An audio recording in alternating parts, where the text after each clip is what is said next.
এই মুহূর্তে কোচবিহার পঞ্চানন বর্মা ইউনিভার্সিটির 2023-24 শিক্ষাবর্ষের প্রথম সেমিস্টারের ছাত্রছাত্রীদের মাইনর কোর্সের অন্তর্গত সোশিওলজি পরীক্ষা কিন্তু সম্পন্ন হলো। আর আজকের এই ভিডিওটিতে আমরা সেই মাইনর কোর্সের সোশিওলজির প্রশ্নপত্রটি সম্পর্কে বিস্তারিত আলোচনা করব। প্রশ্নপত্রটি দেখে কিন্তু আমি ভীষণ খুশি হয়েছি, কারণ কি আমাদের সাজেশন কিন্তু কার্যকরী হয়েছে। তবে তোমাদের পরীক্ষা কেমন হয়েছে তোমরা অবশ্যই কমেন্টে জানাতে ভুলো না। আর ভিডিওটি শুরু করার আগে আমি মন থেকে ওই স্টুডেন্টটাকে ধন্যবাদ জানাতে চাই যার কারণে আজকের এই প্রশ্নপত্রটি আমি তোমাদের সামনে উপস্থাপন করছি। তো যাই হোক, তাকে মন থেকে ধন্যবাদ জানিয়ে শুরু করছি আমাদের আজকের এই স্পেশাল ভিডিওটি। তো দেখো, সম্পূর্ণ প্রশ্নপত্র এখন আমাদের সামনে। Cooch Behar Panchanan Barma university UG NCGA first semester examination 2023 অর্থাৎ প্রথম সেমিস্টারের। ঠিক আছে, এখানে দেখো সোশিওলজির সম্পূর্ণ প্রশ্নপত্র আমাদের সামনে রয়েছে। এই সোশিওলজির যে কোর্স, সেই কোর্সের নাম হচ্ছে মাইনর 1 অর্থাৎ মাইনর কোর্স প্রথম সেমিস্টারের। তো এই মাইনর কোর্সের অন্তর্গত সোশিওলজির যে পেপার, সেই পেপারটার নাম হচ্ছে ইন্ট্রোডাকশন টু সোশিওলজি। আর এই পেপারের কোডটাও তোমাদের সামনে দেখো তুলে ধরছি।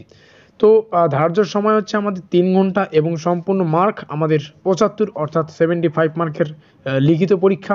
সেই লিখিত পরীক্ষার সম্পূর্ণ প্রশ্নপত্র। আমাদের প্রশ্নপত্রটি শুরু হচ্ছে 3 নম্বরের প্রশ্নাবলী দিয়ে, যেখানে এরকম একটা আমরা লাইন পাচ্ছি।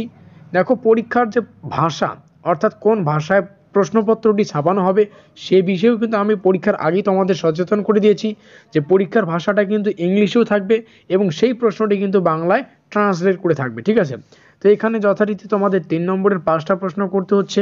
এখান থেকে 15 নম্বর তোমরা কিন্তু পেতে পারো, তোমাদের পকেটে রাখতে পারো। তো এখান থেকে যে সমস্ত প্রশ্নগুলো এসেছিল, সামাজিক মর্যাদার উপর সংক্ষিপ্ত টিকা লেখো পরবর্তী। তো তোমরা প্রশ্নগুলো অবশ্যই দেখে নেবে। তোমাদের পরীক্ষা কেমন হয়েছে, আমাদের সাজেশন কিন্তু কার্যকরী। তোমাদের পরীক্ষা কেমন হয়েছে অবশ্যই তোমরা একটু কমেন্টে জানাবে। পরবর্তীতে আমরা যাব গ্রুপ বি। গ্রুপ বি মানে যেখানে আমরা পাচ্ছি 6 নম্বরের প্রশ্নাবলী। ঠিক আছে, তো যেখানে এরকম একটা লাইন পাচ্ছি আমরা যে answer any 5 questions from the following, অর্থাৎ নিম্নলিখিত যে কোনো 5টা প্রশ্নের উত্তর করতে হবে। এখানে একটা প্রশ্নের মান যেহেতু 6, এখানে 5টা প্রশ্নের উত্তর করতে হয়, 5 6 30 নম্বর। তো এখানে যে সমস্ত প্রশ্নগুলো আসে দেখো, প্রত্যেকটা প্রশ্নই এখানে রয়েছে যথারীতি। কিন্তু আমরা কিন্তু লাস্ট মিনিট সাজেশন বিভিন্ন ক্লাসে কিন্তু সাজেশনমূলক ক্লাসগুলিতে আমরা এই সোশ্যোলজির সম্পূর্ণ বিস্তারিত কিন্তু আলোচনা করেছি। তারপরে যথারীতি চলে যাচ্ছে 3 দাগে, যেখানে 10 নম্বরের প্রশ্নাবলী থাকে। আর এখানে 3টা প্রশ্নের উত্তর করতে হয়, যদিও 3টার অধিক প্রশ্ন থাকে। তো এখানে একটা প্রশ্নের মান 10 হওয়ার কারণে 3টা প্রশ্নের উত্তর লেখার জন্য 30 নম্বর পাওয়া যায়। যদিও কোনো কোনো প্রশ্ন 5+5 আকারে আসে, ঠিক আছে, কোনো প্রশ্ন 2+8 আকারে আসে। তো এই সমস্ত প্রশ্ন কিন্তু এসেছিল আমাদের 3 দাগে।